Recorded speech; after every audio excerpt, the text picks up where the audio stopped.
सादर नमन प्रिय सभी साहित्य साधक जनों एवं प्राज्ञाओं, आपके समक्ष आज गज़ल की चर्चा में दूसरी पाठशाला लेकर के उपस्थित हूँ। गज़ल की दूसरी पाठशाला के नाम से जानी जाएगी ये।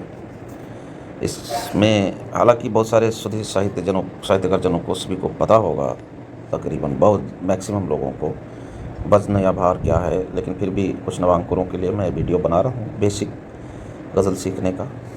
जिस प्रकार से कंप्यूटर में बाइनरी सिस्टम होता है 0 और 1 का, उसी प्रकार से हमारे पास गज़ल के विधान में या छंद के विधान को सीखने के लिए बाइनरी सिस्टम है 1 और 2 का, लघु और गुरु का। सारी मापनियाँ, सारे छंदों की गेयता इस 1 और 2 पर ही डिपेंड करती है, इस बाइनरी सिस्टम पर ही डिपेंड करती है।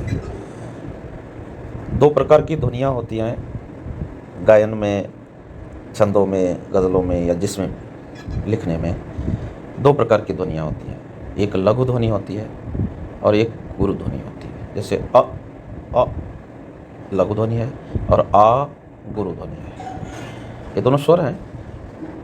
तो इसी प्रकार से ल लघु है और गा गुरु है।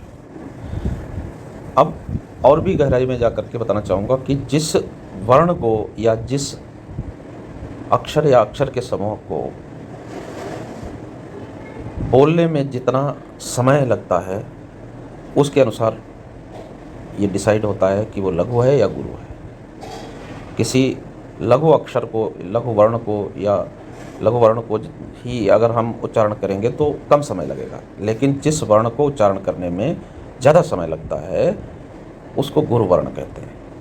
अब चूँकि पिंगल शास्त्र में वार्णिक छंदों का ही विधान है, संस्कृत में सारे छंद वार्णिक ही हैं, तो वर्णों पर ही पूरी गणावली लिखी गई है। परंतु बाद में कुछ छंदकारों ने और छंद के विद्वानों ने, हिंदी के विद्वानों ने इसको और मात्रिक छंदों में जो है मतलब विधान को और भी एक्सपेंड किया है।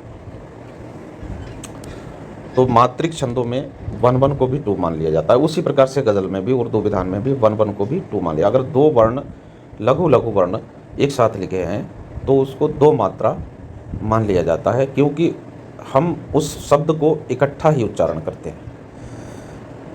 मैंने ध्वनि शब्द का इस्तेमाल किया है। अभी इसमें इस प्रकार से पूरा लेख लिखा है, मैं इसको पूरा पढ़ के आपको नहीं बताऊँगा।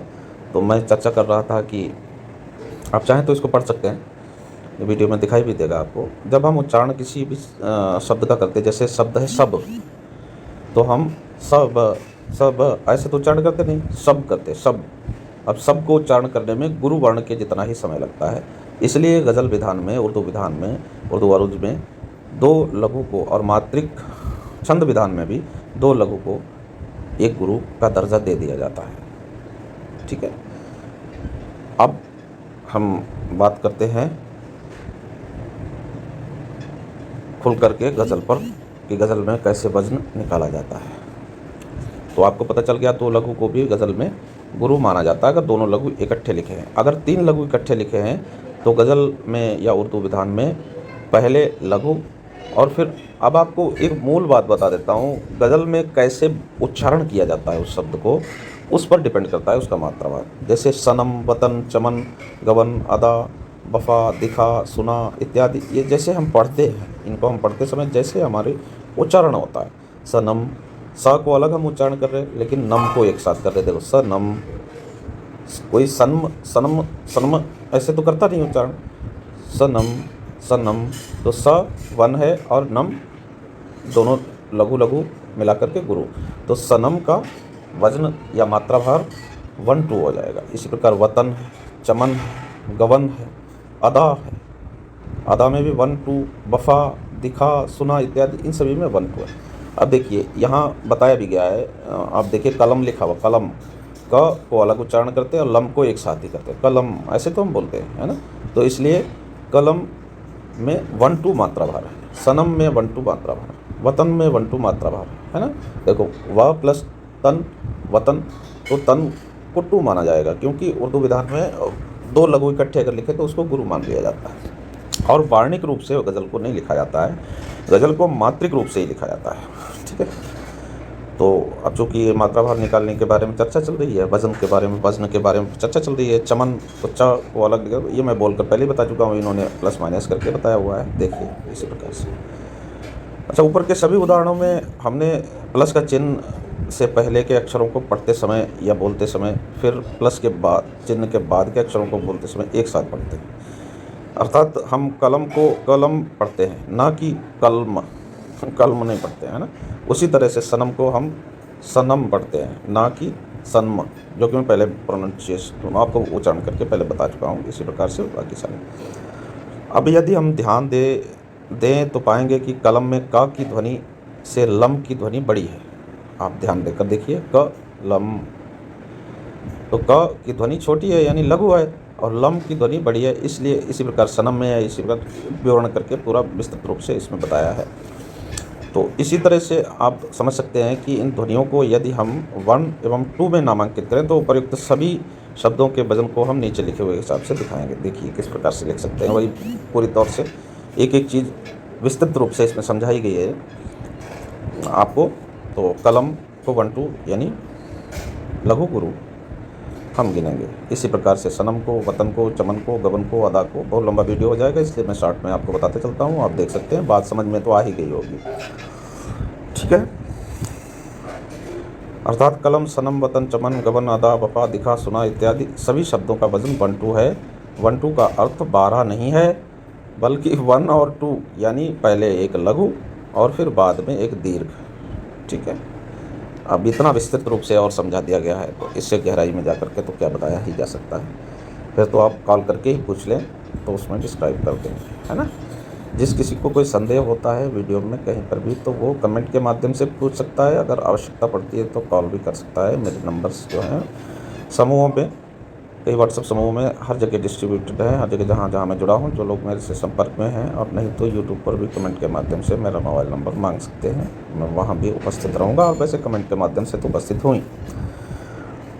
एक बात और यहाँ समझ लेनी चाहिए कि बिना मात्रा के अर्थात हर्षो, यहाँ लिखा हर्षो होता है, ठीक है, यानी छोटी मात्रा, हर्ष को छोटी मात्रा के आ ई उ के साथ आए एवं शब्दों में अकेले पढ़े जाने वाले सभी एकाकी अक्षर ही की ध्वनि का वजन या भार एक होता है। आ ई उ यानी इन मात्राओं के साथ आए हुए शब्द कोई भी या अकेले पढ़े जाने वाले सभी एकाकी अक्षरों की ध्वनि यानी वजन या भार एक होता है। जबकि दीर्घ मात्रा आ ई उ ओ औ ए एवं ऐ के साथ आए हुए सभी अक्षरों के जिसके ऊपर स्वर लगा होगा, छोटा स्वर, छोटे स्वर होते आ ई उ, और रिर भी होता है छोटा, आ ई उ रिर, ये पूरे स्वर छोटे होते हैं। अगर किसी अक्षर पर छोटे आ का डंडा लगा है तो छोटे डंडे के बिना तो कोई वर्ण बोला ही नहीं जा सकता है ना, कोई अक्षर बोला ही नहीं जा सकता है। छोटा आ तो उसमें मिक्स ही होगा।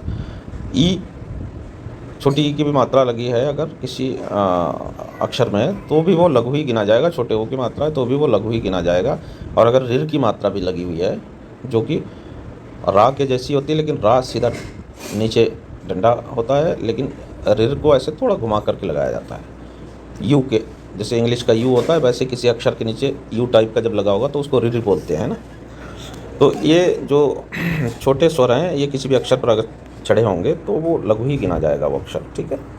लेकिन अगर दीर्घ स्वर चढ़े हुए होंगे जैसे आ ई ओ ऊ, बड़ा बड़ी, बड़ा ओ औ ए या अंग भी है, और आहा, ये अंग आहा, ये स्वर बड़े स्वर होते हैं। ये किसी भी वर्ण के साथ में है, किसी अक्षर के साथ में अगर उसके ऊपर है तो वो गुरु में ही गिना जाएगा वो वर्ण, ठीक है।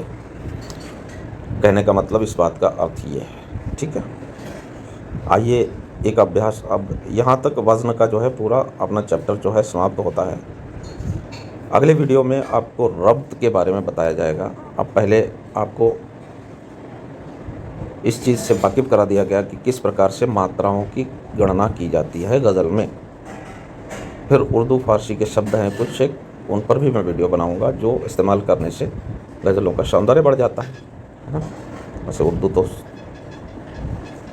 अगर आप गज़ल लिख रहे हैं तो उर्दू का प्रयोग करें, उसमें कोई कोताही ना करें। अगर आप छंद लिख रहे हैं तो हिंदी का प्रयोग करें, उसमें कोई कोताही ना करें। और ऐसा भी दोनों का मत है कि छंद लिखते समय उर्दू से बचना चाहिए, और गज़ल लिखते समय चूँकि हम हिंदी भाषी हैं तो हिंदी तो आएगी ही साथ में, और उर्दू तो हिंदी से अलग है ही नहीं। वैसे छंदों में भी अगर उर्दू शब्दों का प्रयोग करना हो तो नुक्ता और हलंत वगैरह जो होते हैं, ज़र्ब और नुक्ता हटा करके उसका प्रयोग किया जा सकता है।